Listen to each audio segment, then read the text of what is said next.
തന്നെ അപകടം എന്താണെന്ന് നിങ്ങൾ ബോധ്യപ്പെടുത്താൻ വേണ്ടിയിട്ടാണ്. ബസ്സിൽ നിന്ന് ഇറങ്ങി വരുന്ന കുട്ടി ഈ സൈഡിലൂടെ ഇവിടെ ഇറങ്ങി നിൽക്കുമ്പോ അതിന്റെ ഉള്ളിൽ ഇരിക്കുന്ന ഡ്രൈവർ ആ കുട്ടിയെ കാണാൻ കഴിയില്ല.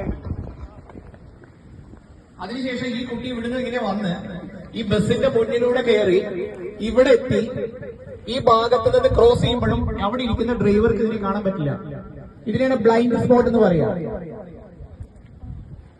അപ്പോ ഇതുവഴി ഇങ്ങനെ പോകുന്ന കുട്ടീനെ ഒരു കാരണവശാൽ ആര് കാണുന്നില്ല?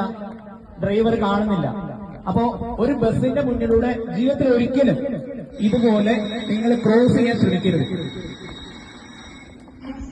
മിനിഞ്ഞാന്നുണ്ടായ അപകടത്തിന്റെ വ്യാപ്തി അത്രത്തോളം വലുതാണ്. ഡ്രൈവർ കണ്ടില്ല, കുട്ടീനെ ബസ് ഇടിച്ചിടുകയും അതിന്റെ ഫ്രണ്ട് ടയർ കയറി ആ കുട്ടിയുടെ മുകളിൽ കൂടെ കയറി. അത് മാത്രമല്ല, അത് കഴിഞ്ഞ് ബാക്ക് ടയറും ആ കുട്ടിയുടെ മേലെ കൂടെ കയറിയിട്ടാണ് ബസ്സിലെ ഡ്രൈവർ അറിയുന്നത്.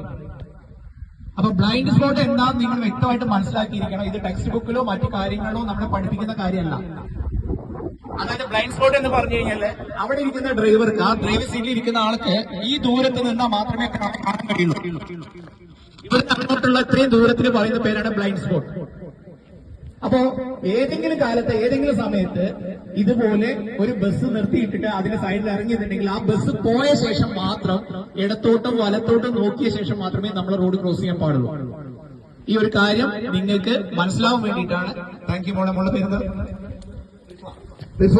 അത് വളരെ ഭംഗിയായിട്ട് സഹകരിച്ചു. റിഫയ്ക്ക് എന്റെ വക സമ്മാനം. Thank you.